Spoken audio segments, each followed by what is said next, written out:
again, welcome everybody. Thank you so much for coming. If you would like to check the chat, there is a link to where you can post for your Q&A. So if you have any questions throughout, you can put the questions up there, and at the end we will ask them to the speakers. One of our panelists, Mags, can't make it today due for personal reasons. So if anybody's wondering why there's a difference from our Meet the Speakers and our speakers here today, that is why. But rest assured, we will have more exciting things to come in the future, so nobody will be missing out. So if it's okay, we will get started now. And I would first like to introduce you all to the fabulous Caelainn, who is a writer and journalist and wrote the Book of Shame on the many institutions that known as the mother and baby homes that many women went through, and is an absolute fabulous activist. So if you would like to go ahead and introduce yourself. Thanks so much, Kira, and thanks for having me involved. So I'm a journalist and an author.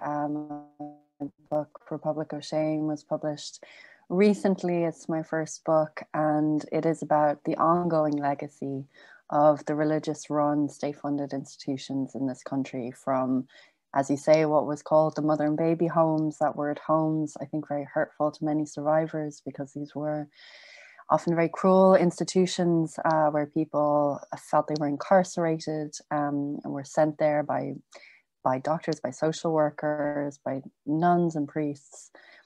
Thousands of women and their children sent through these institutions, and people still to this day denied access to information from their original birth cert to records held on them by church and state.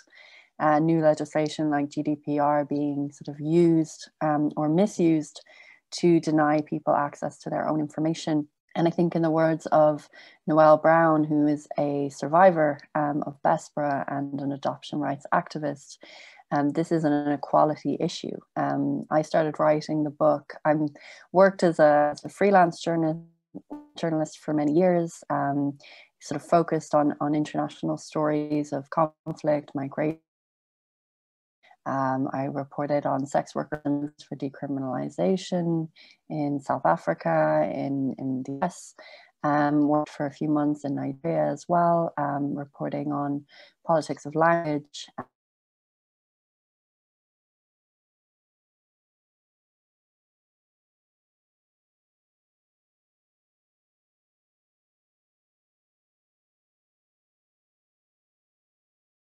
In 2017, which I think was a really had resurfaced by people who were opposed to marriage equality, and a huge pushback against that. People very quickly said, no, we're not having that again. We're not having people telling us who gets to be a family in this country and who gets the protections of a family. That year, the results of the task excavation at Tuam were made public that showed that significant human remains were buried in a sewage system on the grounds of the Bon Secours institution in Tuam, where we know that more than 800 children died. Those remains, those still there in this sort of inhumane burial site, and the government has committed, the state has committed to forensic excavation, but that still has yet to go ahead. When I started writing the book, the statutory investigation, the commission of investigation into so-called mother and baby homes was due to report, and that report was delayed for years and has only just been recently released.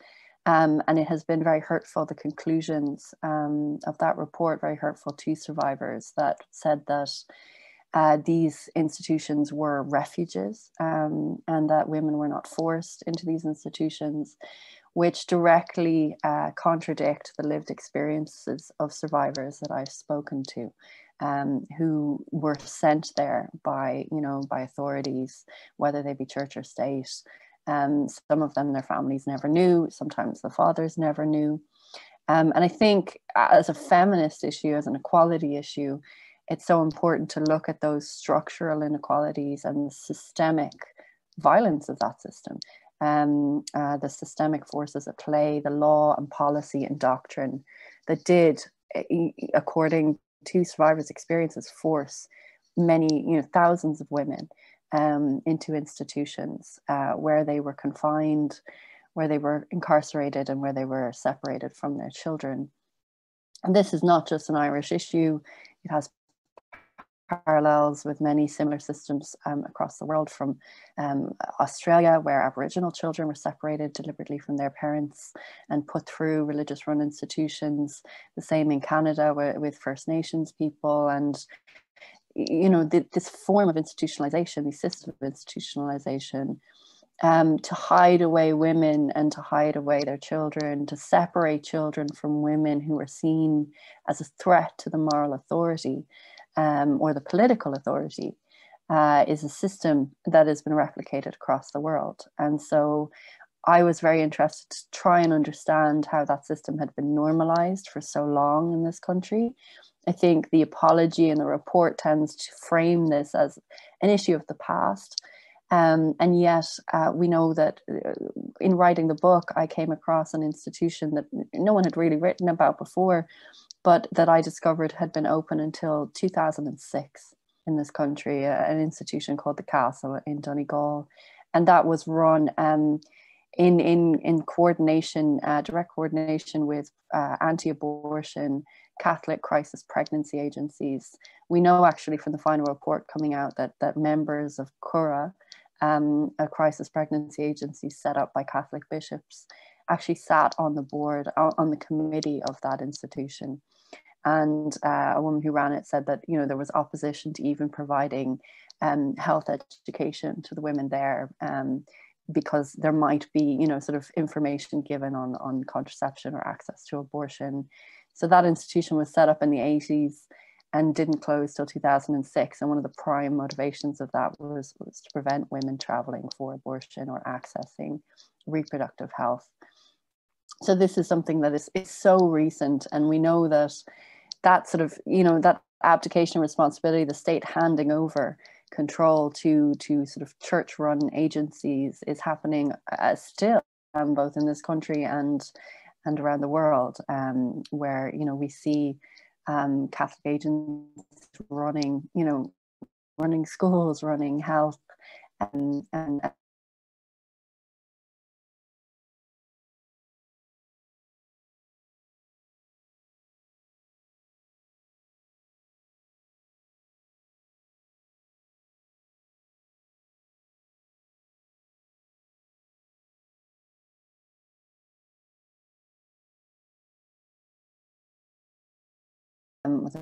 there's people in the traveling community, mixed race Irish people, who were for that discrimination, even as it provides evidence of it.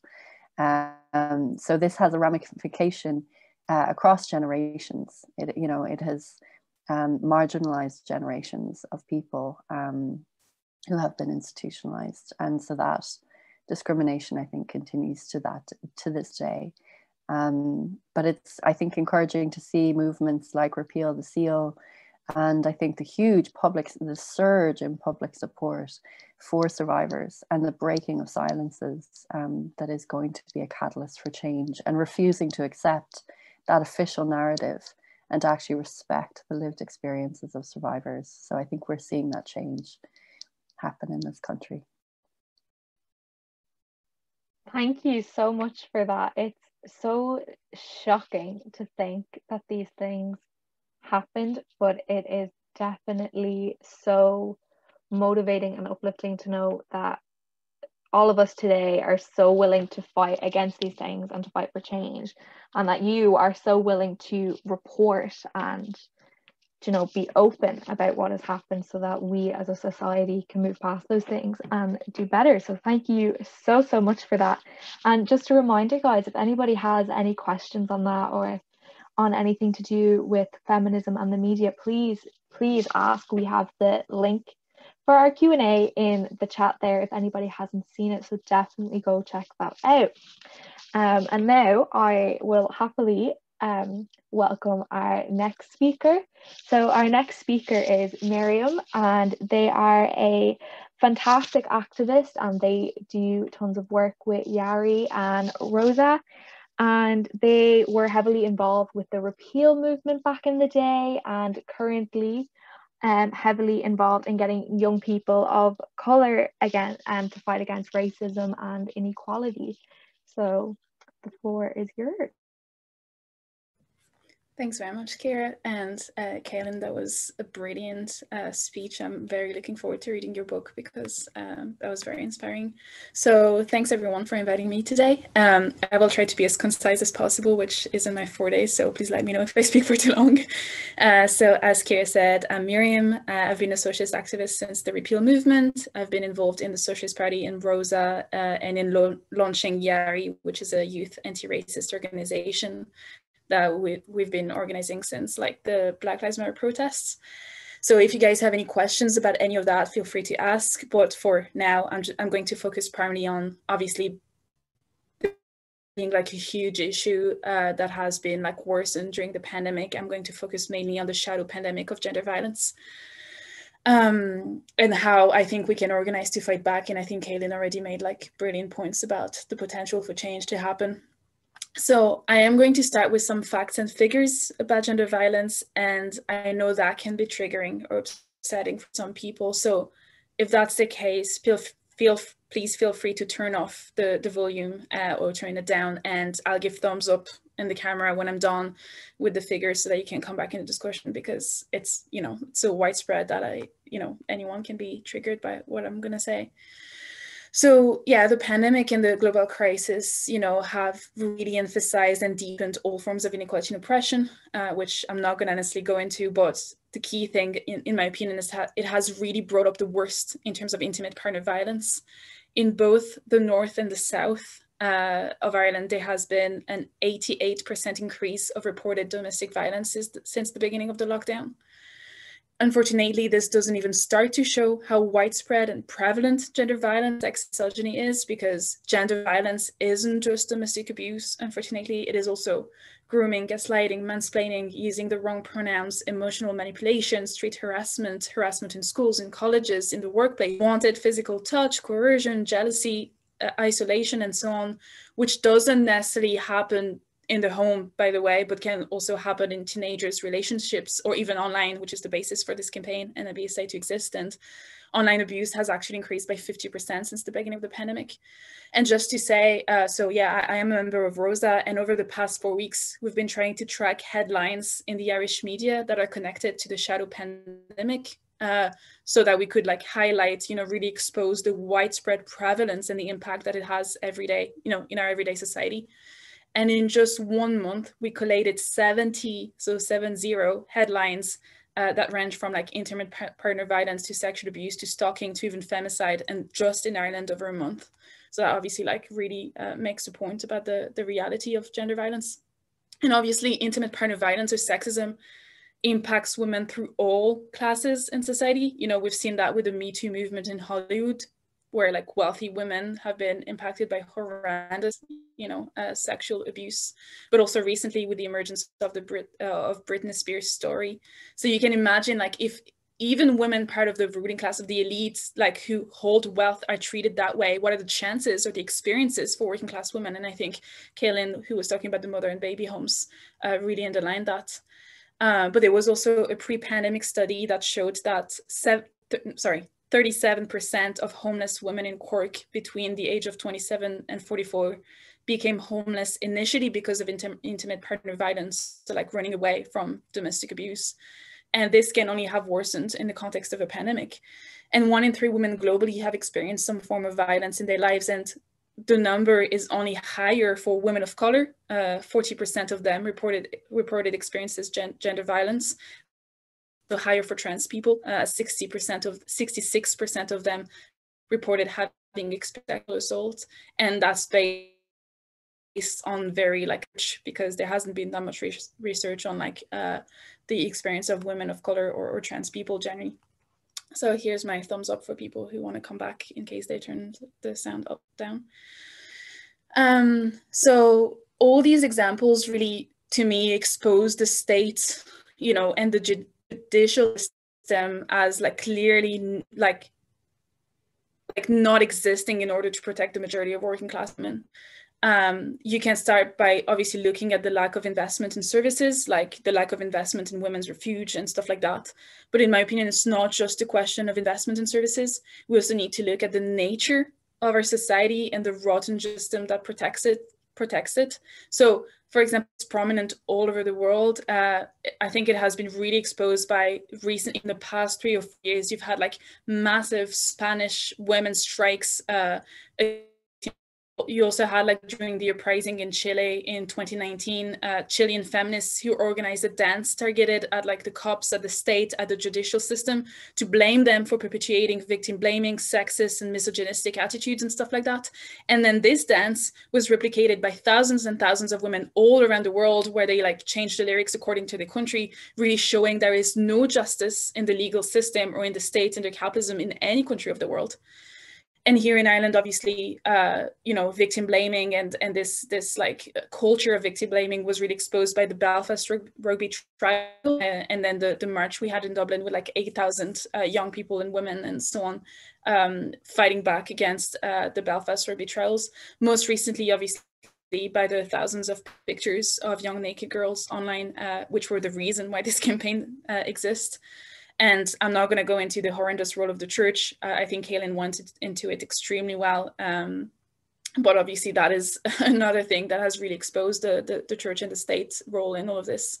But so like now people must really wonder, why is it that the state won't pass laws that cost them literally nothing, but that could ensure justice to victims of gender violence? Or why is it that the state won't break away from the backwards church? Or why is it that the state won't use the wealth that is available in society? Like, for example, why does the state pour 96 million euros into the cruel greyhound and horse race industry rather than investing it in like public services for all, women's refuge and stuff like that, which would help women get out of dangerous situations?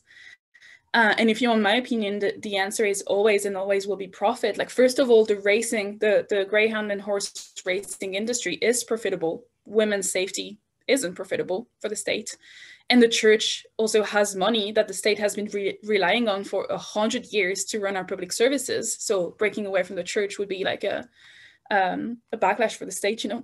But secondly, if you also look at like the capitalist society we live in, that pushes macho culture, that pushes the objectification, over-sexualization, and even dehumanization of women, then you understand that if they cut across sexism, if they cut across gender roles, which, by the way, alienate non-binary people, because gender roles not only can make men and women stuck in certain roles, but it also like completely alienate people who don't fit in that binary world. And if you cut across misogyny, you would be cutting across, like, for example, the profits of the beauty and fashion industry, who make like millions and millions every year based on like, selling, what women should look like or what men should look like or whatever. It would also be cutting across normalizing women working for free as care in their homes, because women's free work in the home is worth, like an Oxfam report that it's worth $10 trillion every year. So if you cut across that idea, then women will be fighting back against like being the free, like the caregivers in the home, whatever. But it would also be cutting across the idea that it's okay for women work, or women who are working in mainly female sectors, and especially tend to be like especially migrant women and women of color, by the way, to be employed and paid extremely precarious, also essential workers. So like if you look at during the pandemic, loads of like nurses, retail workers, like essential workers have been women, and especially migrant women of color, and they've been like paid extremely poorly, protected, basically not protected during this pandemic, while while being like the key workers in our society. And then the third point is that, like, if divisive and backwards attitudes aren't perpetuated in our society, so like if you don't perpetuate the idea of sexism and division between genders and stuff like that, there would be more chances for united mass struggles against like the deep inequality that exists. And for example, that has allowed Irish billionaires to make 3.3 billion euros during the pandemic, while, as I said, essential workers have been overworked, properly protected and stuff like that. So like, the system we live in constantly tries to make profit out of it, but also to ensure we remain repressed and silenced, because when we start organizing struggles and protests and fight back, we scare the shit out of them. And we had this example like during repeal, where you had like this mass movement, obviously of mainly young women, working class women, young people, but also like, you know, a part of like men in solidarity who joined in and helped build this mass movement that put pressure on the establishment and won't change. And so that's not surprising that when you have growing struggles against oppression, you also tend to witness like growing reactionary elements in parallel. Like I think Caelainn made the point that like, you know, you had like the movement for marriage equality, and then you had people who were trying to fight back against that. But the majority of people had their attitudes challenged. They were like, no, we're not going to let them tell us what a family should or should not look like. And I think that's very positive, you know. But if you look at the history of Ireland, the main reason why the Irish state gave so much power to the church after the independence of Ireland, obviously one part of it was for the money, because the Irish capitalist state was just very like weak, so they need money or whatever. But another main reason was to really repress, especially poor and working class women, poor and working class people of color, poor and working class LGBTQI people, etc. Because they were, like Caelainn said, they were a threat to the political authority. And by using a repressive Catholic ideology, by like opening the mother and baby homes, by controlling education, the healthcare system, and so on, they managed to crush, you know, the working class movement that existed, where young people and women were, and managed to crush them, because this move wanted more than independence. They wanted to completely break away from the system. They didn't want to replace like the British ruling class that was oppressing them with an Irish ruling that was going to oppress them as well. They actually wanted to break away from that system completely. And so like I'm gonna wrap up soon because I feel like I've been talking for a long time, but I just want to say like the emergence of international struggles against sexism, against misogyny, against LGBTQI plus phobia, and against sexism have really shown us, I agree with Caelainn on that point, that backwards and conservative attitudes are no longer tolerated by the majority of young people, and especially by the majority of young working class women. I think the fact that like this event is a success, I think the fact that like International Women's Day 2021 has been like, I don't know, like I've just been seeing so many like posts on social media and people like really making points about like just making posts anyway, sorry.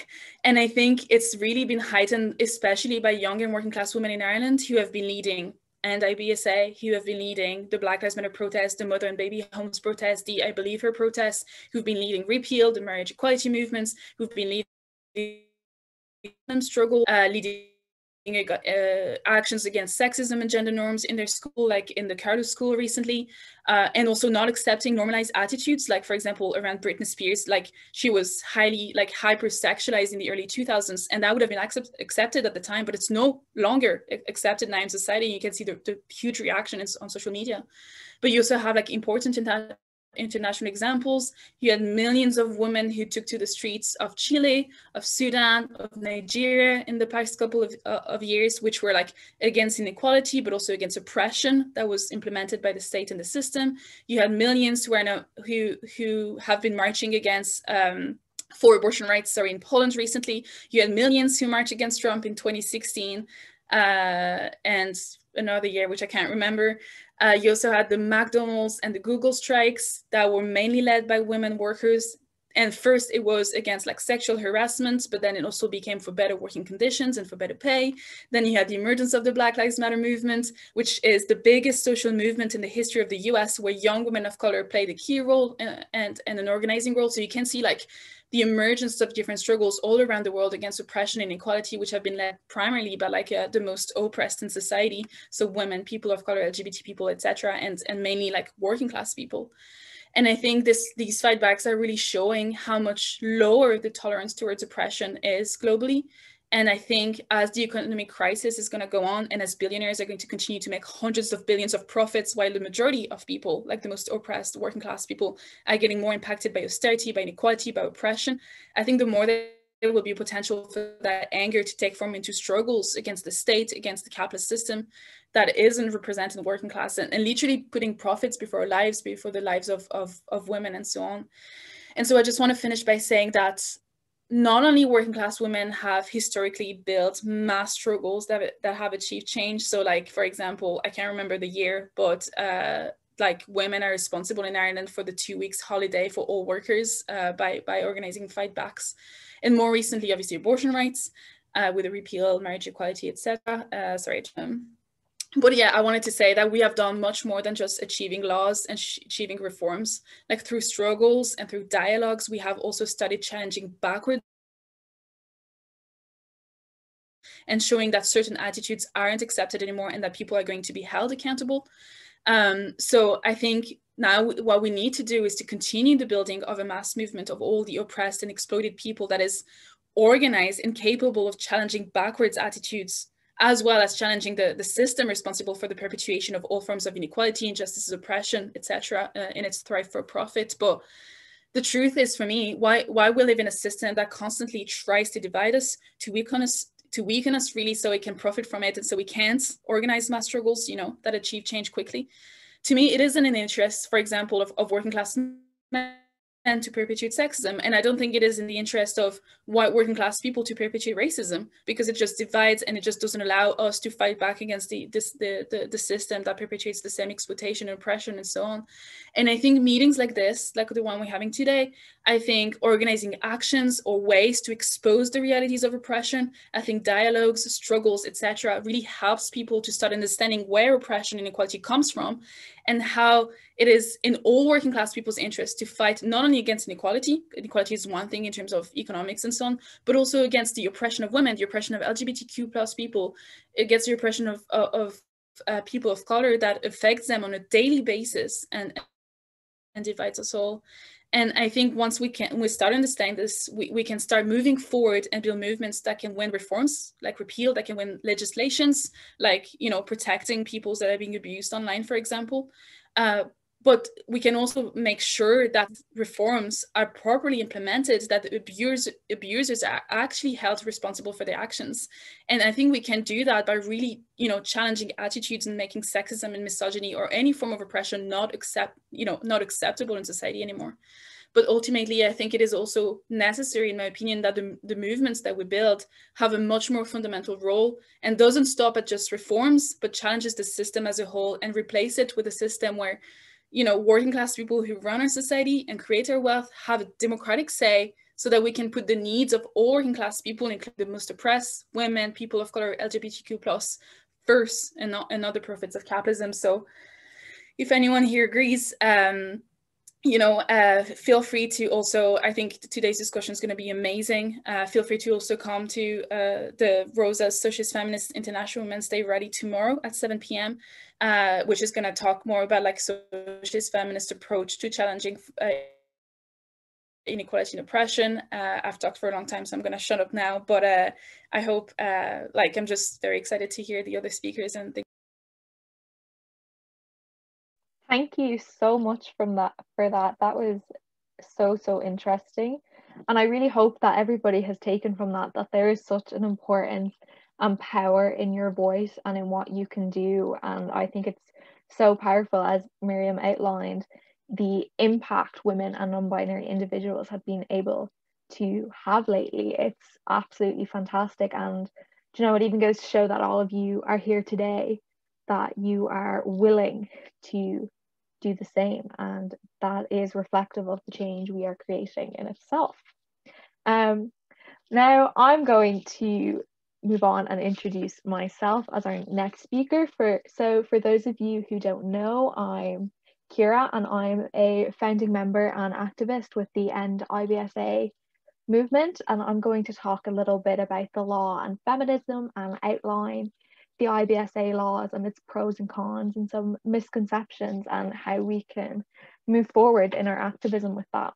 So the law has always been one thing that we have needed to make extreme progressive changes so that we as a society can move forward and do better and be better. And as much as us lawyers like to say society doesn't impact the law and the law shouldn't be impacted by society, it's undoubtable that social changes and legal changes go hand in hand and they're inseparable. You can't have one without the other. You know, we've seen them right from a long time ago, when the age of consent by activists like Josephine Butler was raised from 14 to 16, and now subsequently 17 years of age. And we've seen with the marriage referendum, with repeal, gender recognition acts, marital rape becoming criminalised, and now we've seen with the IBSA laws.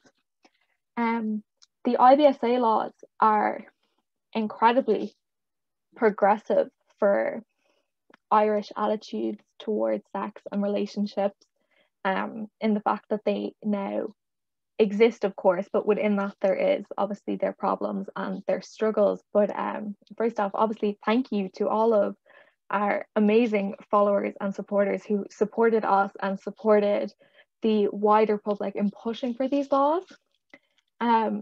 So just as a little quick outline for people that aren't quite sure of what the law is, because I think there is a big power in understanding the law and understanding your rights so that you can feel empowered, but also you know how you are protected and what to fight for. So basically, the Harassment, Harmful Communications and Related Offences Act 2020 criminalises both the distributing, publishing, or threatening to distribute intimate image without consent, with either the intent to cause harm or recklessness as to whether the harm is caused. It is also an offence to record, distribute, or publish. There was also amendments made to harassment, in that harassment now will include not only speaking badly directly to a person, but also about the person, which is massive, especially in the area of IBSA, because before we criminalized it, victims were left to the area of civil law, and many weren't able to satisfy harassment under the civil law, as you know, photos were being sent to other people repeatedly, but not to them directly. So they were slipping through the cracks that the law had created. We also have anonymity for the victims under Section 2 and Section 3 of the Act. So that's basically the part of the Act that deals with the distributing, recording of intimate image, which is massive, considering in the UK 1 in 3 cases get dropped before they even reach the courts because victims aren't afforded anonymity. So that is like a massive stride forward in the laws. We also have the consent of the DPP for children under the age of 17 to be prosecuted, which is a massive safeguard for children and allows other rehabilitations and retribution to be taken before, you know, trial and imprisonment. But obviously there's also some issues with that I will touch on a little bit later after I've outlined the offence. There's also amendments made to the Domestic Violence Act 2018 in that Section 2 and 3 of the Act. So the distributing, recording of intimate images is included in that, which means, thankfully, having a relationship with someone or a prior relationship with somebody will act as an aggravation factor in sentencing, which is really, really massive change, because usually as a society we can be very victim blaming and we can push a lot of the onus back onto the victims. And we've seen in courts through rape trials that past relationships were almost used to mean an absence of guilt, when that is absolutely not the case. And you know, we've seen with the fact that marital rape was only criminalized in 2002, which is absolutely shocking. So to now have this, you know, set in stone that if you have a prior relationship or a relationship with somebody, that is going to be an aggravating sentence, aggravating factor in your sentence, meaning you can face greater time if you had no relationship to a person, is a great deterrent value. Simply the recognition that the act is criminal is massive, because before many victims were left to kind of try to fit themselves into the civil law, which was pretty much like trying to shove, you know, the good old analogy of a square through a circle hole, which absolutely did not work and allowed so many victims to slip through all of the cracks, which was awful. You know, before there was the harassment, but as I said, they'd slipped through the cracks because it wasn't directed to them. There was also they could also take things through copyright, but if they weren't the ones distributing the images of themselves, there was no copyright there, or, you know, they'd have to prove that they were the ones who created it. They also could have taken things under the EU, your human right to privacy, but that could be disputed as it wasn't an absolute right. But unfortunately, there are still some cracks in the legislation that will allow for people to fall through, and we won't be able to protect all of our victims, which is something we will continue to strongly fight for. One of the biggest concerns is probably that the statute of limitations is 2 years from when the offence occurred. So for those who don't know what that means, a statute of limitation is basically the time from which a crime happens to when a crime gets to court. And because the nature of the offence, and because so much of it happens online, it means that many victims are unaware that they have been victimized for maybe months, years, you know, decades after. They are unaware, which will leave so many victims unable to get justice, will ruin the deterrent factor of the legislation itself, because perpetrators will know that there's sneaky ways to get around this, and they can, you know, distribute it in real sneaky kind of tight corners of the internet and within their close circles.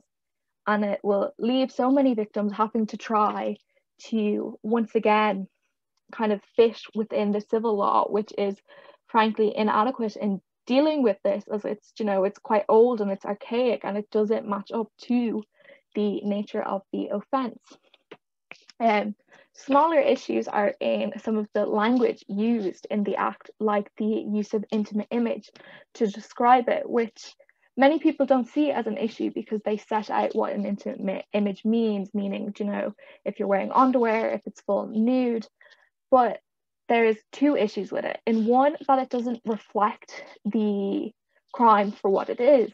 So intimate image can mean many vast arrays of different things. You know, it could be a mother with her baby. It could be, you know, a woman who wears a hijab pictured without her hijab, and that would be, you know, a form of hate crime. But now that they've set in stone what an intimate image is in legislation, she wouldn't be able to fit herself into that, which is an issue, because when we aren't able to directly say what an issue is, it affects our laws, and it affects, you know, the way it's interpreted in court, and the way we as a society, you know, reflect and act upon that. There's also kind of like the sense that, you know, it's intimate, you know, it's between you and a partner, and there's an intimate closeness bond between you, which isn't reflective of what it is at all. Do you know, that can be the case for some men and women who go through that, but it's not the case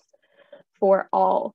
And personally, I think it's quite reflective of Irish attitudes towards sex and relationships to kind of shy away from dare to say like it's a sexual image, you know, like nobody can say that. We have to wander around that, and when we do that, as I said, it's not going to be an adequate deterrent, and it's going to allow for these continued victim blaming narratives to occur. And while it's such like a minute little detail of language, the language that we use is immensely important, especially in our laws and especially in our legislations, because when they get to a court of law, they're all the ways that you should be thinking already that that is how it's going to be interpreted. But if you are direct and you are clear, then there's no dancing around it. There's no hidden meanings under the words. But then on the flip side, UK legislation has it set down as sexual image, and many academics have not necessarily criticised, but have raised concerns that the images aren't necessarily always meant to be sexualized, and therefore how can you call them sexual images? You know, some people may be unaware that photos are even being taken of them, or offences such as like upskirting and things like that they don't intend to be sexual, and then you're putting that label on them. There's also the issues of I know many people are aware that Insta photos from people's Instagram pages are being screenshotted and used for different purposes, which causes the absolute same amount of distress to victims, but will unlikely to be covered under the offence. But we won't really know until cases get to court. But given the kind of tight definition of what an intimate image is, I doubt it will be. Upskirting, non-like the UK law, also hasn't been specifically criminalised, although it's possible to be interpreted in under the meaning. But once again, we won't know until we get to the court, and then it kind of lacks that strong deterrent factor that the criminal law is set out to do. Also, there's the issue. It's absolutely fantastic that they included recklessness to cause harm, because intent to cause harm, if that had gone through, would have caused just so many problems, because one, it's very victim, it's kind of very like victim blame. It puts the onus on the victim to, you know, respond in a way of distress, respond in a certain way, which you can't tell how a victim is going to respond, nor can you tell them how to respond. But also, as I was saying earlier, not everybody knows they're being victimized, so how can you expect them to react in a certain way? But now that they have included the recklessness to cause harm, that is fantastic. But I know from talking to some other people who are interested in the law and are in the legal field, there's concerns for how OnlyFans girls will be included in this, because the recklessness is on the standard of what a reasonable person would perceive to cause harm. So depending on how our courts interpret that, they might not interpret, you know, content creators into that at all. You know, a reasonable person by the court standards might not have seen that to cause harm, which is awful, because, you know, consent is consent, not whether it's behind a paywall or it's to your boyfriend or your girlfriend or your partners. You know, we can't break those boundaries of consent, and we need the same strong criminalization for both situations. You know, everybody is both an equal victim in it, and we shouldn't be separating who it is. And as I was saying earlier, just to move on to the DPP consent, while it is absolutely fantastic that that is there, because it's such a high value for children, and to be protecting our, you know, young people and providing other options for, you know, retribution and rehabilitation. A wider problem in the legal world is that the DPP has a very large amount of discretion, and the only way to review that is if they act in bad faith, which legally is an incredibly high standard to reach. It's almost absolutely impossible, and there's no guidelines to how the DPP should be making this decision. And this is worrisome because many victims are under the age of 18, and many of them are victimized by people in their peer groups, you know, their own ages. So once again, we're going to let so many victims feel like they can't get the justice that they crave and that they deserve, because there's, you know, there's no guidelines. But it creates a lot of distress when you don't know if your case will go through, if it won't go through. Like, that's a stressful part for victims. At least if there were guidelines, you know, they'd be able to kind of gauge and have an idea, but there's no way to know. You can't tell. You can't even give any information to victims under the age of 18 because we don't even know. But that being said, I always seem like such a skeptic when I talk about the law, and my friends give out to me for it all the time. But I think it's important to know where we are lacking so that we can continue to fight, we can fill the cracks in the legislations, and that we can make sure all the victims can understand where their standing is legally and what they can do and what we can do to support and protect them legally with our law. So moving forward, I think it's really important that with any legal change, cohesive societal change needs to follow, and the two need to be tangible side by side, because you can't have one without the other, but also one without the other, it's ineffective. You know, we've had these legislations, but there's still reports every single day of the same things happening. And despite the big outroar of you know, disappointment and disgusted towards the Discord leaks that happened late last year, people are still doing them. So we need the societal change to coexist beside it, so that it's almost scarier to perpetrate somebody, you know, so that it's become so unacceptable in society that you couldn't possibly dream of doing such a thing. You know, you need to call out your friends, you need to have tough conversations, you need to stray away from that kind of behavior and be strong enough in yourself to do those things and to call out the people around you. But we also need proper consent programs in our education, and it's too late by the time it gets to third level education. Many people have learned different things and picked up different misconceptions along the way that, you know, are going to be hard to break at third level education. But also leaving consent to be only taught at third level education is both a little classist, because not everybody will reach third level education, but it's also quite ineffective because it's not mandatory. What we think would be so much better is to do age appropriate consent programs, you know, right down into primary schools. Like, you don't have to give your friend a hug if you don't want to, and if your friend says she doesn't want to give you a hug, that's okay. You know, stop the narratives of, oh, he's only being mean to you because he likes you, like, it's cute, and pushing past those things. And as we work up, start talking about how relationships have moved online and how consent needs to follow in that, and how you equally need to respect and support people's boundaries even within online relationships, especially now, obviously, as in a pandemic, most relationships have moved to being online these days. We also need to be way more progressive, and we need to reform our legal system greatly. Our legal system right now, I remember in my first year of my degree in my criminology class, my lecturer referred to the judiciary as male, pale and stale. So, you know, as much as I'm a law student, and as any law student has great admiration for our judges, and I spend hours reading their judgments every day, you know, in awe that they could come up with these big spiels of reasonings.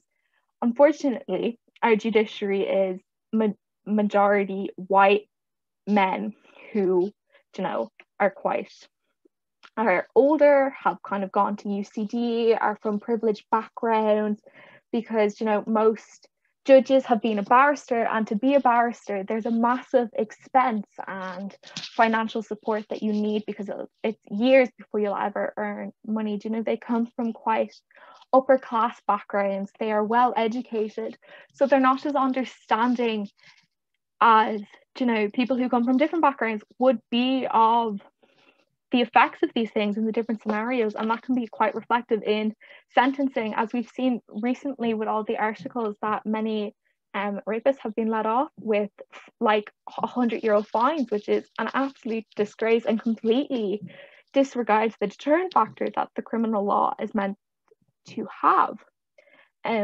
There's also a great power in the social media activism, and I think activism has become a lot more accessible than it ever has these days, because people feel more willing to use their voice and they're more able to use their voice.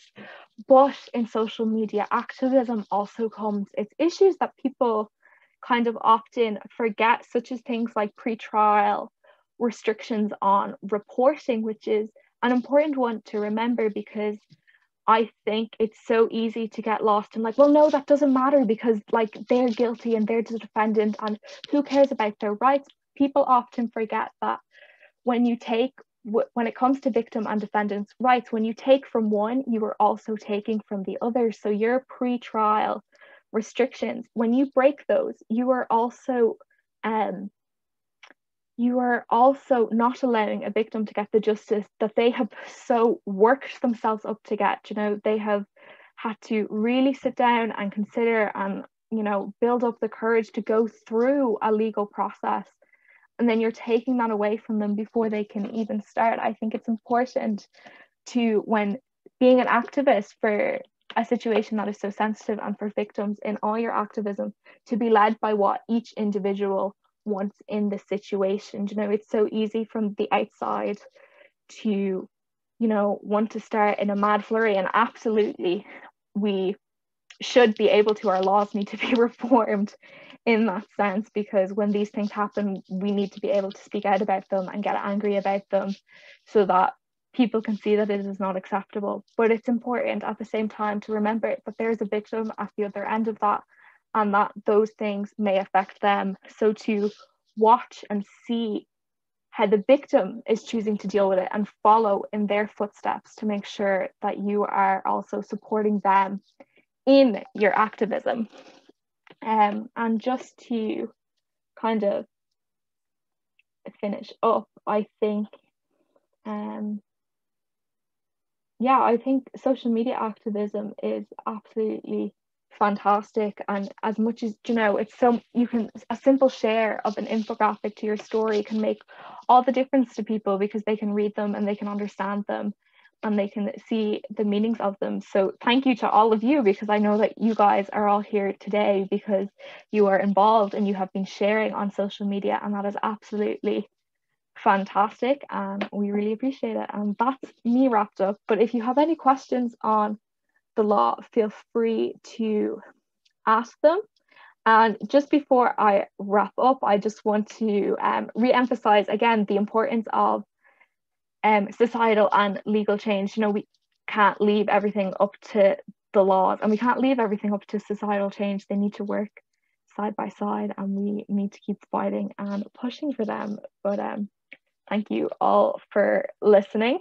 And now we will move on to Aoife, who is a fantastic activist for trans rights and is on the board of TENI, and will tell you more herself about her activism and her work. Hello, everybody. It's a pleasure to be here. I don't know how to follow the previous speakers because they've all been so wonderful and are so passionate about their activism. So it's an honor to be here today to talk about activism, certainly within transgender circles. I've always considered myself to be something of accidental activist, sort of line in the sand that I knowingly crossed over from, you know, not being an activist to being an activist. It just happened organically.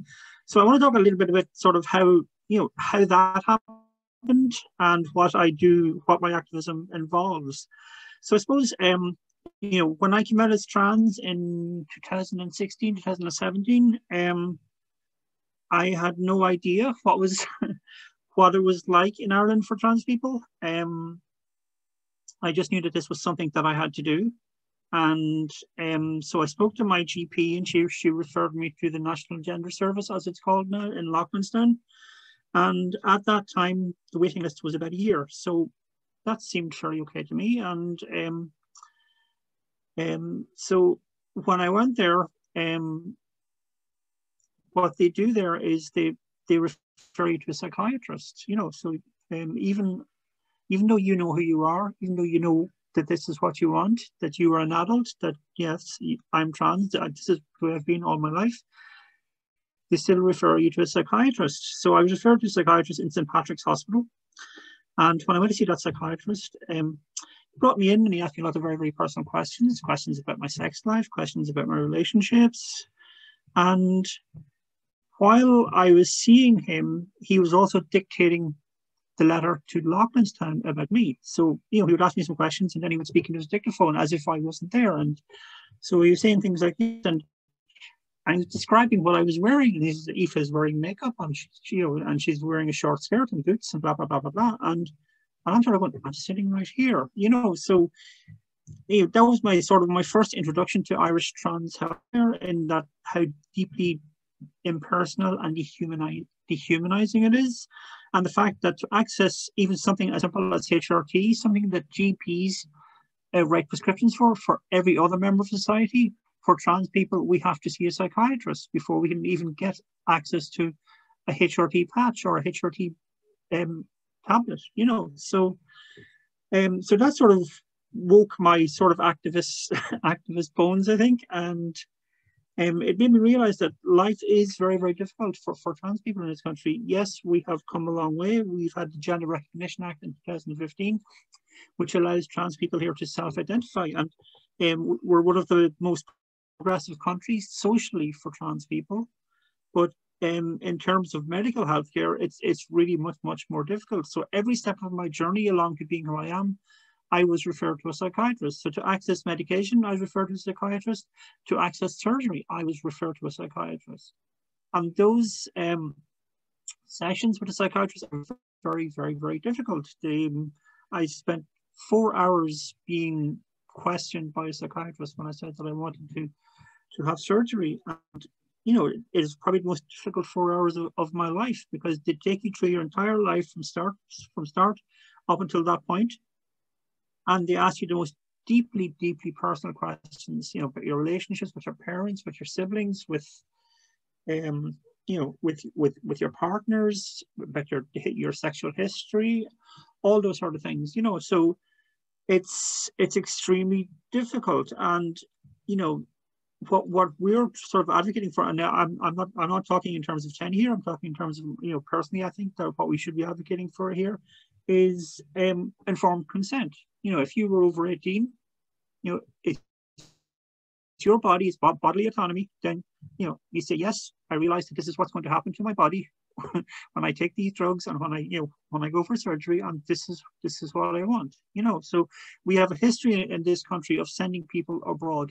We send women abroad for abortions, and we send our trans people abroad. There is no trans surgical care here in Ireland at all. So trans men have to go abroad to get top surgery.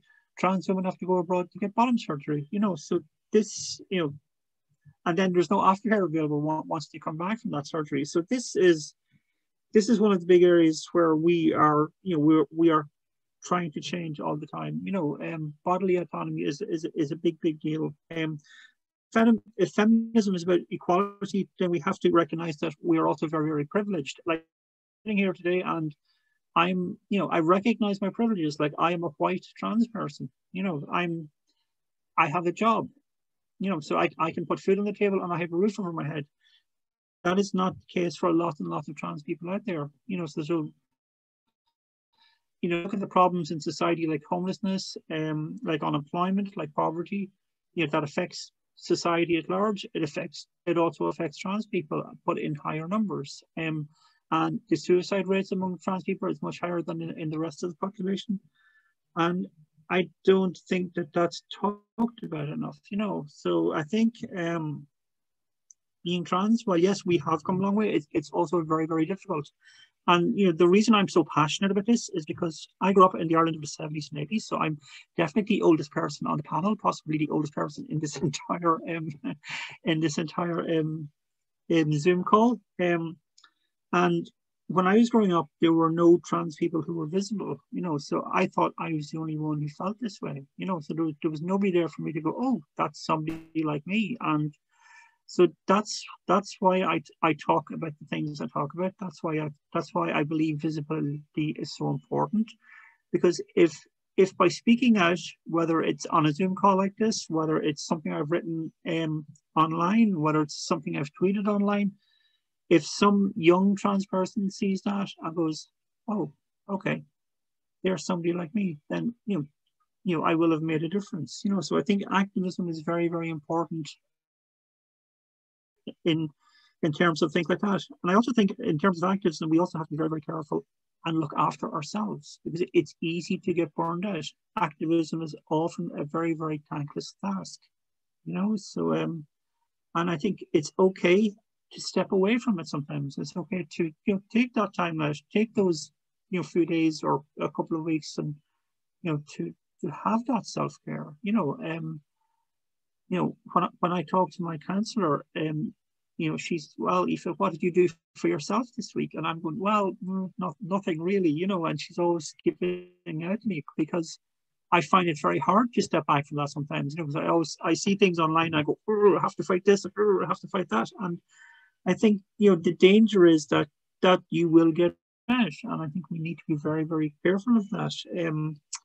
Like, I was on the Irish Times Women's podcast during the week, and I'm still blocking people on Twitter complaining that, oh, why did you have a man on the women's podcast? You know, so it's those sort of things that can make things very, very, very, very difficult, you know. So, you know, I'm very, very passionate about trans rights, and certainly in terms of trans healthcare. You know, I mean, TENI's vision is a vision for a world where all people, regardless of gender identity or expression, enjoy full acceptance, equality, and human rights. You know, and there's no reason why trans people can't have that. You know, like I was lucky enough that, you know, when I transitioned at work, I work for a global organization, and global organizations tend to be very, very good in terms of diversity and inclusion. And, you know, we have, you know, so we have, you know, there are policies in place, and we have pride committees and all of that, but there are lots and lots of workplaces out there that don't have that, you know. So there's probably lots and lots of trans people out there who are working and don't feel comfortable being their true selves at work, and can't come out and be themselves, you know. So like I said, I'm sitting here in a position of huge privilege, you know. And then, you know, if we look at, you know, trans people of color, you know, I mean, you know, I've heard a statistic. Now it is disputed, but I know that, you know, in the US, you know, the life expectancy of a trans woman of color is 35. You know, that's shocking. You know, that's absolutely shocking to me, and that should not be the case. You know, there are also a higher percentage of trans people in the sex work industry, and that's because, you know, they have no choice, because there is no other way for them to earn money. You know, because they get fired, or they, you know, if they go for a job, well, they don't get hired. You know, like I wouldn't like to be going for a job today as a trans woman, because even if a company is inclusive, you know, there could be some sort of unconscious bias there where you know, they'll go, oh, you know, trans person, oh, that could be difficult to do. What about bathrooms, and what about this, and what about that? You know, and then they wouldn't hire somebody like me, you know. So I think these issues are there, and that we need to recognize that we're there, and we can't afford to sit and rest on our laurels just because we have a Gender Recognition Act and just because we passed marriage equality. I mean, there's a review at the moment for the Gender Recognition Act. There's a review out now for the abortion laws we have. And as we've seen in places like Hungary and Poland, the US, the UK at the moment, it's all too easy to roll back these changes, you know, and these changes that people and grassroots organizations have fought for time and time and time again. If we look over at our nearest neighbor in the UK, we see there's a huge amount of transphobia over there, and, you know, we're starting to see that sneak into Ireland, and we can't allow that to happen. You know, there's certain organizations trying to set up shop here, and we need to be careful that doesn't happen. And, you know, you know, the one consolation I'm seeing over this entire weekend around International Women's Day is the number of organizations and a number of NGOs that are inviting trans women on their panels. You know, so I think, you know, it shows that Irish feminism is squarely behind trans people, and I think we need to just, you know, it's good to acknowledge that, I think, and it's really, really positive, and it gives me heart. So I think that, yes, we've come a long way. We still have a long way to go. I still think that trans people are where gay people were 30 years ago, that we still have a big fight ahead of us, certainly in terms of trans healthcare, certainly in terms of trans. At the moment, Ireland doesn't have a service for trans kids because the one that was working at a Crumlin hospital is now closed. You know, so where do you go with your trans child? A friend of mine has a trans son, and she was bringing him to Crumlin Hospital. And where is she going to go? Like he's going to start growing breasts and having periods, and for a trans kid going through puberty, it's very, very, very, very difficult. You know, so. You know, I think we need to be, you know, I think we need to acknowledge it's a very difficult thing for trans kids, and that not having a service there at the moment is so screwed up, you know. So I think it's something that we need to keep fighting for, you know. So, and it's always, I think like some of the previous speakers are saying, it's, you know, social change, it comes from both grassroots and it comes from, you know, political pressure as well. So we need to keep putting, you know, we need to be putting our boots on the street as soon as COVID allows us, but we also need to be, you know, writing to politicians and doing all the, you know, doing all the slog and hard work. You know, and activism just isn't about, you know, going on marches and having the signs. It's about doing the tweets and writing those emails. And so I think, yeah, in conclusion, I'd just like to say that, you know, being an activist is difficult, but you also need to make sure that you look after yourself. So yeah, so keep fighting the fight and keep doing what you're doing, but also remember to look after yourself, because it's often a very, very thankless and lonely job. Thank you. Thank you so much for that. I think that was so insightful, especially the things that you were saying around informed consent, but especially as another activist, what you were saying on being able to take a break. I know I find that so hard, especially when your activism is so linked with who you are as a person. It seems that is the best way to, you know, take a break, but it definitely is so important. Thank you all for those incredibly insightful and wonderful talks. I think it was so nice to see that there was such a cohesive understanding that there is power in your voice, but also that society change is so important, and I'm glad that we are all seeing that today. We have a lot of questions on our question board, so I will just run through a few, but don't worry if your question weren't answered. I will keep a note of them for anybody who has answered questions, and I will ensure to get the correct information for you guys and post them later. So I think this one is for Caelainn. Somebody has asked, do you think society has moved past all the shame it places on women that led to the mother and baby homes, or is there work left to do? I think there's a huge amount of work to do still. I don't think that work ends. I think, like Aoife has said, we've seen the rollback of rights in recent years in places like the US, elsewhere, and you know, we've seen that in the history of Ireland, where there was a backlash in the 80s when the Amendment was brought in. That was in many ways a backlash against women's liberation movements in the 70s. And I think it's Bernadette Devlin McCalliskey said recently at a March for Choice in Belfast that, you know, stay vigilant, that we've achieved change through, you know, community-led social movements for justice and for equality, but is under review this year, and you have parties that have been set up specifically to oppose abortion in Ireland, and they are gaining support in this country. And I think that we need to remain vigilant about that. But when you look at even the way that trans people are treated in this country, the fact that trans people are still being forced to travel for healthcare, the treatment of migrants and people who are marginalized communities in this country, the reality of systemic racism in this country that has been ignored for so long, and which the religious run institutions were a big part of. That we sort of ignore and say we didn't have that in this country. We've had it for years and generations of stigma and you know, sort of systemic discrimination, and that institutionalized people. We still see it today. I mean, you look at the treatment of single mothers and single parents still today who are denied many of the same protections, or, you know, who are still treated with stigma. Mothers particularly who are facing homelessness or threatened with homelessness, the sort of blaming that goes on, even though it's systemic inequality that has put them in that position.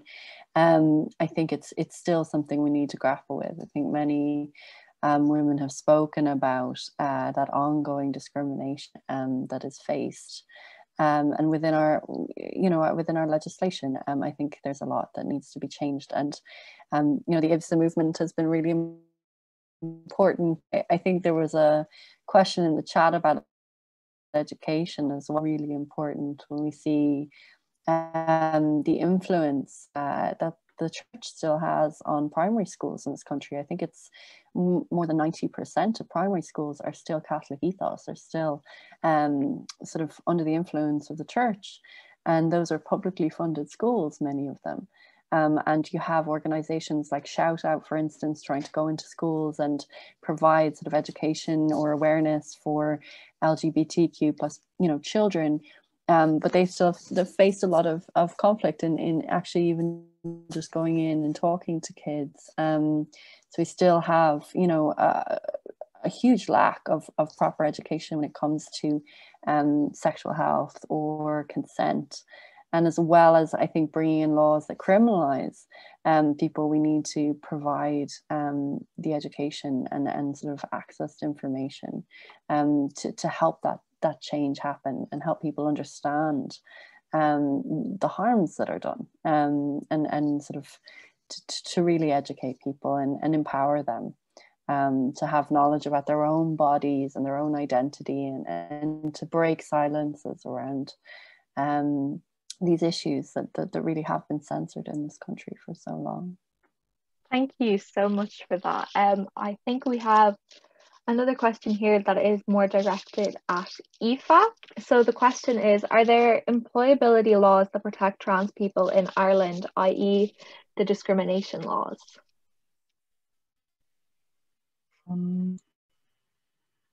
I think I'm probably the wrong person to ask about that. I think that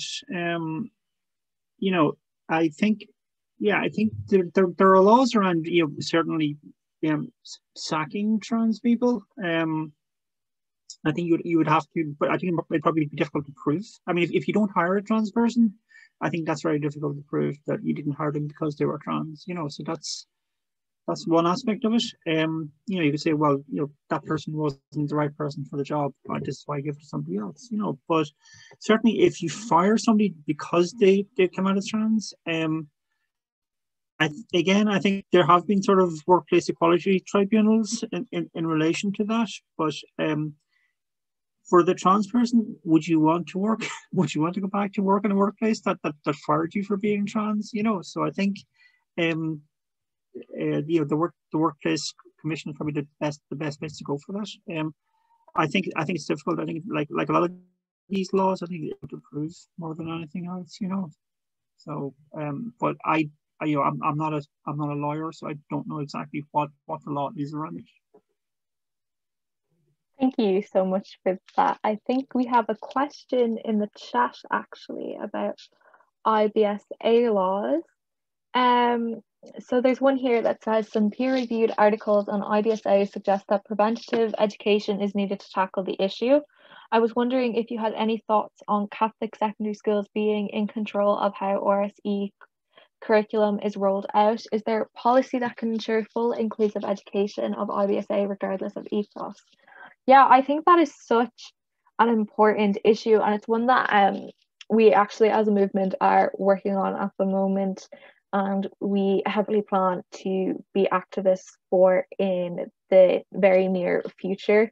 I'm sure you are all very aware that our Minister for Education at the moment is, up to her eyeballs with Leaving Cert students bothering her. So we are trying to kind of create our consent programs and our consent activism now while that is happening, so that when there is a bit of a lag in her workload, we can start to be the ones to harass for a better word on the curriculum. But I definitely think it's such a big issue that secondary schools, and especially Catholic secondary schools, have such a control over the RSE curriculum, because as I was saying, I don't think there's a single Irish person who, whether you are a Catholic or not, hasn't felt that little bit of Catholic shame that still is long lasting, and those attitudes are heavily placed upon how we see sex and victim blaming.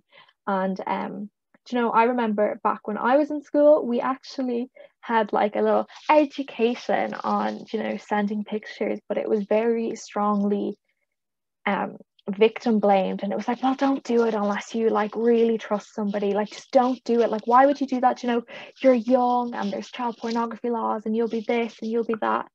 And I think it's important that we ensure that the curriculum is focused on the impact that it has on the victim, on how to protect yourself before and after, and how consent needs to be in place online as much as it is in real life. But in terms of ensuring that there's a full inclusive education, right now that is not something that we have. There's still a lot of discretion to schools on the RSE curriculum, but it is definitely something we will be heavily pushing for soon with email campaigns and the like. So definitely keep an eye out on our page for all of that to be able to get involved.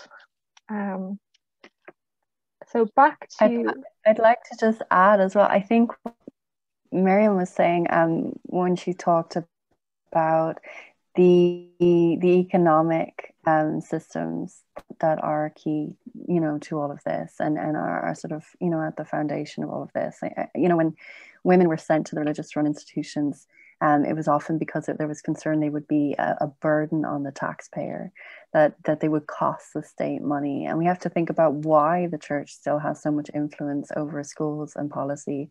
And it is because there is a resistance to actually providing the funds necessary or providing public services. And that's why there's this whole charity model that I think the church sort of used to push its doctrine, but was able to do that because the state didn't want to bear economic responsibility or provide the economic supports or the rights, you know, to people to have economic independence and autonomy.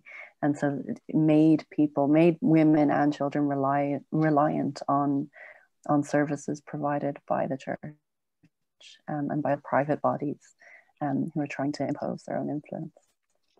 Definitely, thank you for that. That was such a great addition. There's a question here, I think, for Miriam, and it just says, can you tell us more about the work you do with Yari and Rosa?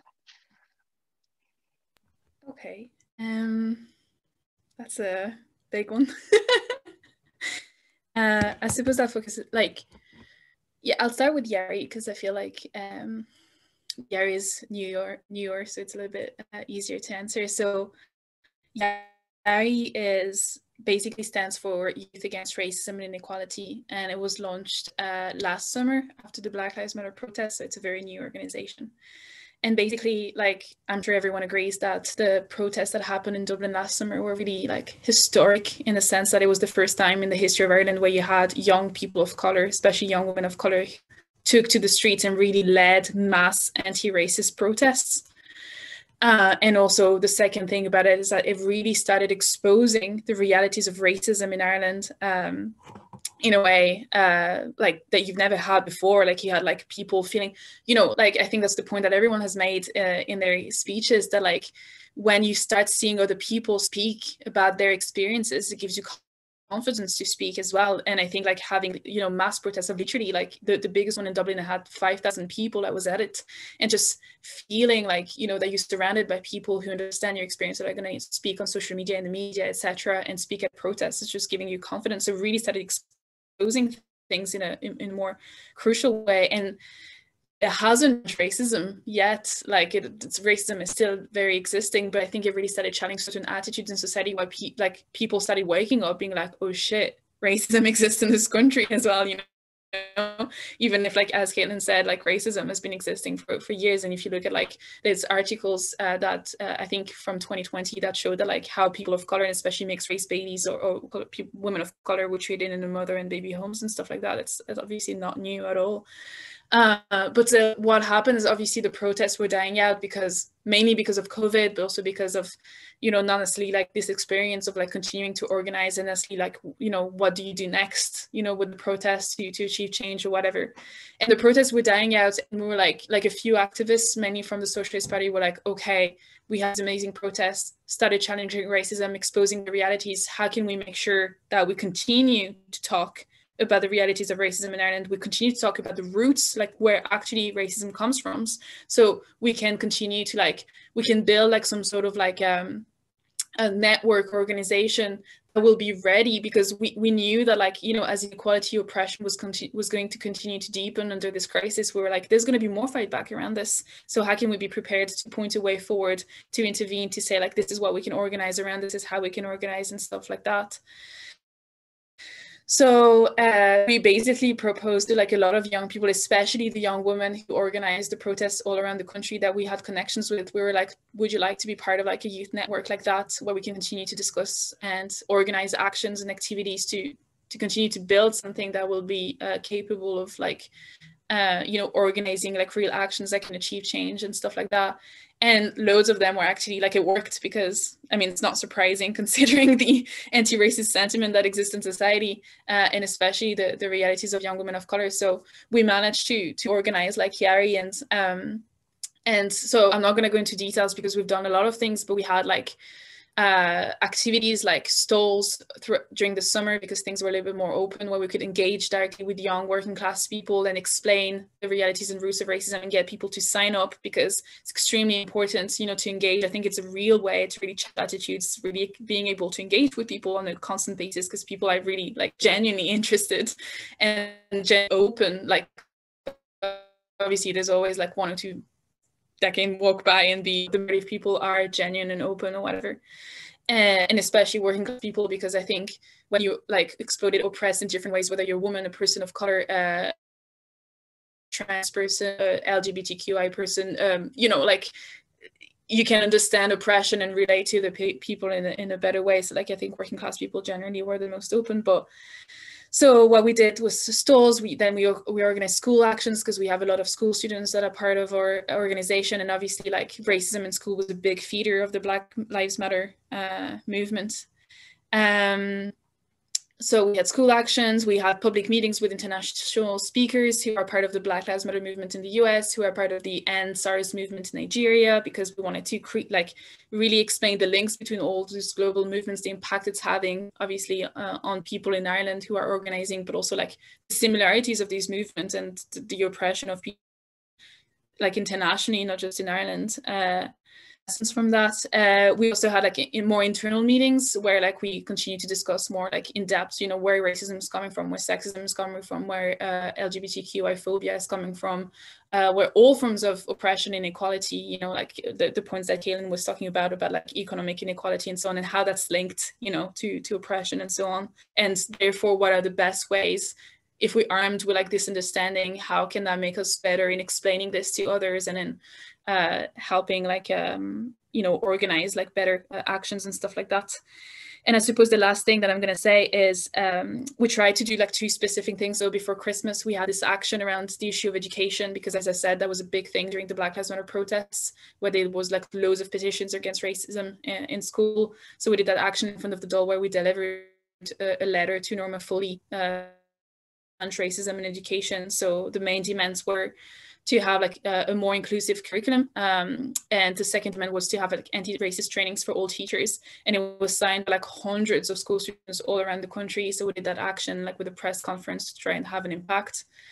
And we're going to go back to that, but this obviously was kind of left aside in the new year, because there was obviously the killing of Jordan Cancho that I'm sure everyone knows about, which was, like, a big thing that we had, that we wanted to focus on, because, well, we had also, like, young people, part of Yari, were part of that community in Dublin 15 where George was killed, and, like, a lot of, like, especially far right and racists were trying to, like, take advantage of the situation to spread, like, racist lies and far-right lies and division and stuff like that. So we really wanted to organize a response to it, to cut across the lies and really explain where racism is coming from and why we need, like, the community to fight back and so on, so that, like, when things continue, like, when racist attacks continue to emerge, we can have, like, a better fight back in the community rather than division and so on. So, for example, we had a sticker action where we had, like, stickers with, like, facts and figures, and really, like, pushing the idea of, like, you know, that, for example, like, one of the key statements was about, like, homelessness, which obviously, like, Aoife, how trans people are disproportionately impacted by homelessness, and it's the case as well with people of color, because of the same reasons in terms of oppression. And so we were making the point that, like, the lies about, like, you know, people who buy into the lies of, like, oh, we're affected by the housing crisis because people of color or immigrants are like stealing our houses or whatever. We wanted to cut across that and actually say, no, it's not because of people of color and immigrants, it's because of a system, a state, a council that is not investing in housing for everyone. And if actually you could invest like housing, if you use the wealth available in society, which by the way is available, like you have billionaires who literally, like, I don't know how many billion, you have big companies that don't pay any taxes and stuff like that. If you use that wealth to invest in housing for all, you could end the direct provision system that is extremely repressive. You could end the division between working class people in the communities and stuff like that.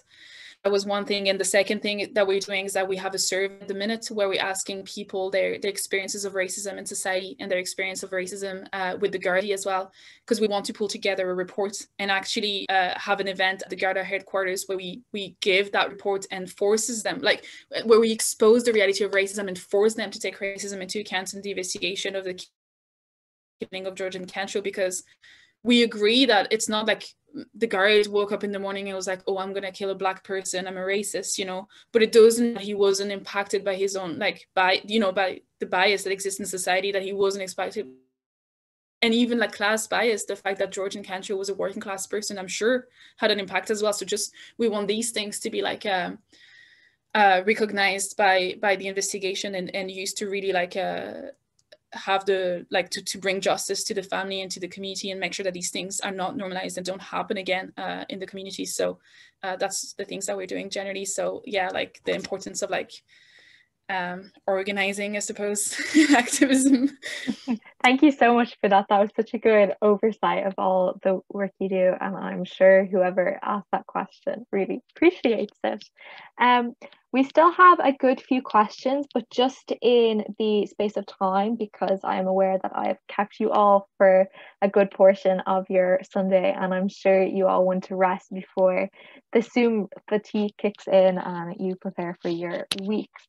So I think I will just ask one, or maybe I might lump two questions together because there's some that are quite on the same thing to each speaker, and if we could just keep responses to a minute or two, that would be fantastic. So Caelainn, I think there's two here for you that are both kind of about the media, so I might just link them together if that is okay. So the first one says, how do you think the media coverage of the mother and baby homes in the last 12 months has helped or hindered the understanding of the violence inflicted upon women? And the second one here is saying from somebody, hi, I work in the media and I'm doing research around disinformation. I was wondering what ways has disinformation and misinformation hurt women and women's movements or issues most in your eyes?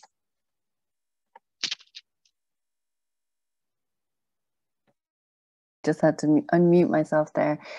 That's a lot. It's a lot to cover. I think that there has been a lot of media coverage of the report. Obviously, parts of the report were leaked by the papers right before it was made public, which I know was extremely hurtful to survivors. The government had promised that survivors would be the first to see this report.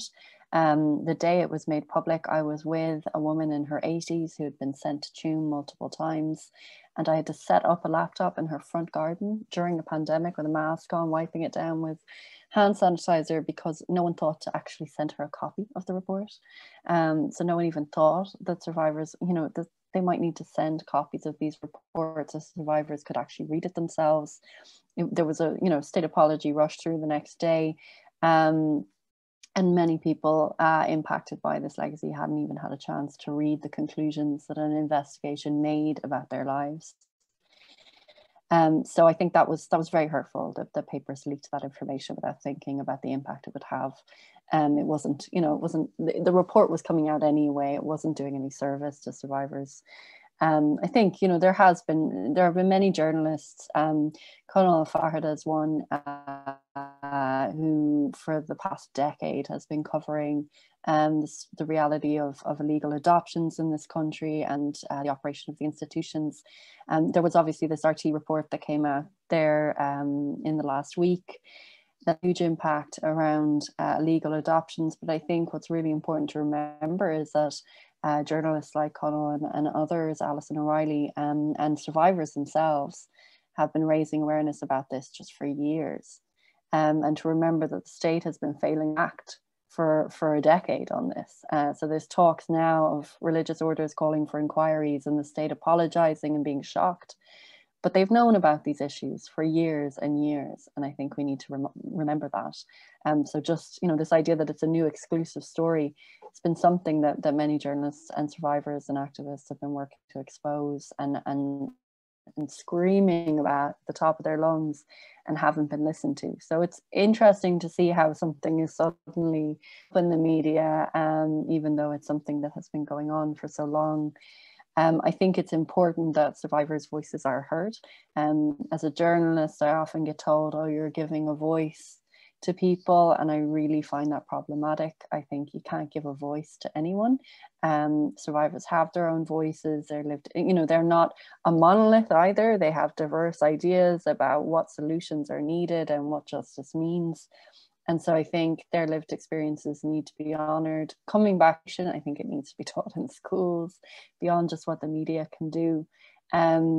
But I think, you know, talks about representation in the media there's been a lot of conversation about that. And I think representation doesn't just mean journalists like myself writing about marginalised communities. It's making sure that our newsrooms reflect our population, and that's true for publishing as well. And the likes of Skene Press, I know, are doing a lot of important work around ensuring that diversity and inclusion and representation doesn't just mean, you know, writing about people, that it's, you know, providing space and creating space for people to tell their own stories and to write about anything they want, you know, not just you know, people of color being asked about racism or trans people being asked about trans issues. You know, we are now a very diverse nation, and, you know, everyone deserves to have their perspectives and insights included and heard. So I think with the media, you know, it's really important that survivors are given the space to tell their stories and have their opinions on the solutions that are being proposed heard and respected. And so the other question I had about it was how the media can help on how disinformation affects women's movements, I think.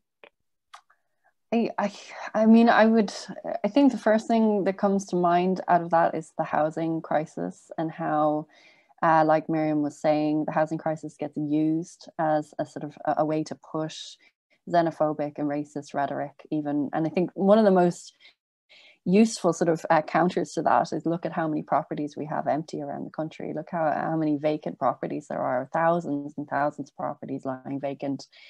This isn't an issue of not enough space or not enough even, you know, sort of housing. It is a manufactured crisis in many ways.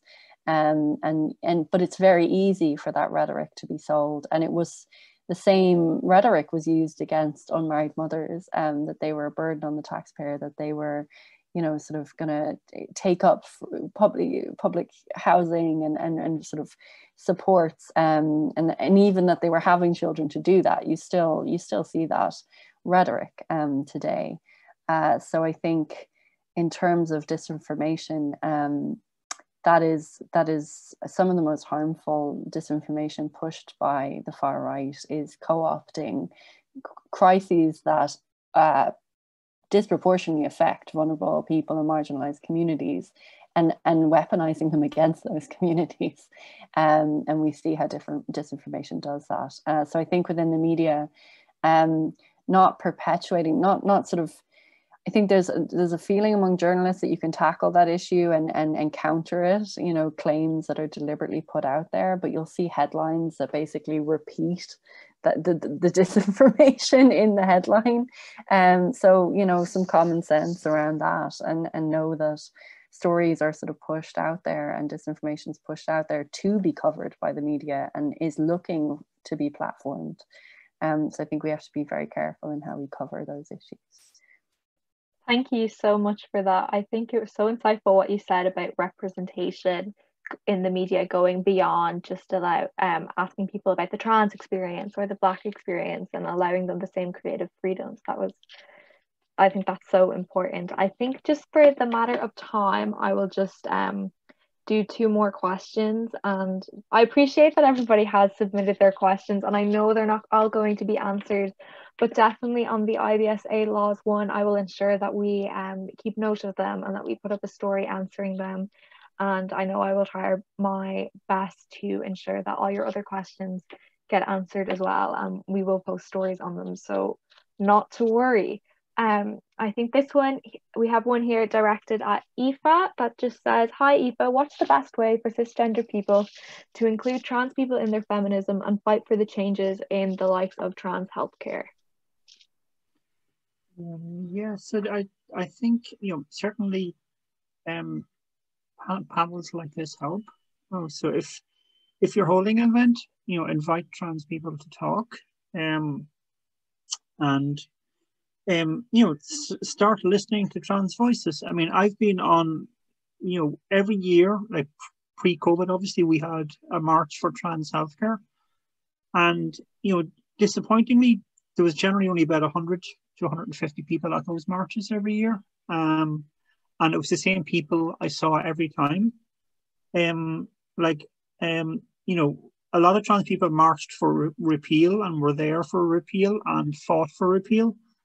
And I think it's disappointing when we're marching for our own bodily autonomy that we're not seeing more people who aren't trans or who aren't related to a trans person attending those marches. I mean, I get that people are tired, and I know that repeal took a lot out of people, and it was difficult, and it was emotional, and it was draining, and it was exhausting. But we can't afford to let we can't afford to ignore the trans community when we're fighting for our own bodily autonomy too. So I think, come along to the marches, and if you can't come, promote the march, put it on your Twitter feed or your Instagram feed or whatever social media you use, put it out there, because we need people to march with us. We need our allies, we need our cisgender allies. That's it's hugely important to us to have our cis sisters, can I say that, marching along with us, and also our cis brothers, and promote it. If you can't be there, promote it. But if you can be there, be there. We need boots on the ground as well, Thank you so much for that. It's definitely so important to show solidarity, especially when we have shown solidarity for other movements. It is only right and fair to do the same when the communities that have helped you are asking for you to help them. So I think just to finish up here, there's a question on IBSA laws, and it says, "Do you believe that there should be significant human rights law surrounding IBSA as well as criminal law? And are victims kept anonymous from those they are accusing or just from the media?" Okay, so I'm going to try and answer these as quick as possible because I appreciate that we have taken up a lot of your time on your Sunday. So in regards to the first half of there being significant human rights laws surrounding IBSA, I think it would be important to include them and to include it as a human right in the ECHR, so the European Convention of Human Rights. Although it does fall under certain things like privacy and so forth. Now, the difference with human rights law and criminal law is your human rights aren't guaranteed. They're not guaranteed rights, and they can often be dismissed when weighed up against things like public good, public policy, wider issues. It's why you see so many things like now, like within COVID, are freedom of movement and things like that has been limited. While freedom and that kind of things is a human right, it is limited for the public good of health and things like that. So while it would be important to recognize it as a human right in its bodily autonomy and your right to privacy and your right to relationships and to have your relationships online, it wouldn't hold the same deterrent and strong factor that criminal law would, because criminal law is absolute while your human rights can be weighed up against things. And I remember having someone explain it to me in a sense that if there was a politician who was standing on a very pro-life standpoint and a very Catholic staunch kind of person, and somebody leaked these images and it was coming up to a general election, you know, it could be argued that that was for the public good, the public policy, to know the people you were voting for, when obviously that is not the case like whatsoever. You know, abuse is abuse, even if it's to people that you don't like. So I think while it definitely would be important to recognize, it's not going to have the same stronghold. And on the second one, are victims kept anonymous from those accusing or just the media? I would assume from my reading of the law and from my understanding of the law that it is just from the media. Given the trial process, it's very likely that the accused would, you know, be aware of who is accusing them, although there are things in place for victims that they can, you know, give written testimonies that can be read out at trial rather than having to be there themselves, or they can do things behind a screen. But I will do more research on that and actually get back to whoever asked that question, because I'm not 1000% sure, but I do know that victim anonymity often also comes with anonymity from the perpetrator or the accused, because when you announce who the accused is to the media, it's so easy to link back to the victim. So especially in cases of children and young people, the perpetrators are also kept anonymous, which from a public standpoint can be really frustrating, but it's important to remember that that is just an extra safeguard actually in place to stop it from linking back from the victim.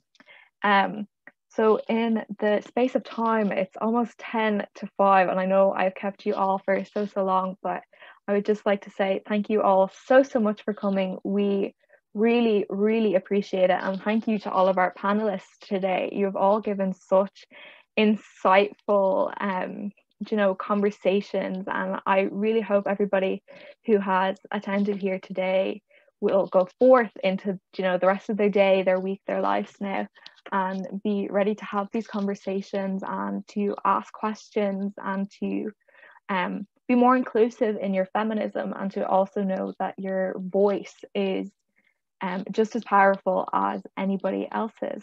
So thank you all so much. We really appreciate having you all here today, and goodbye. Thank you so much.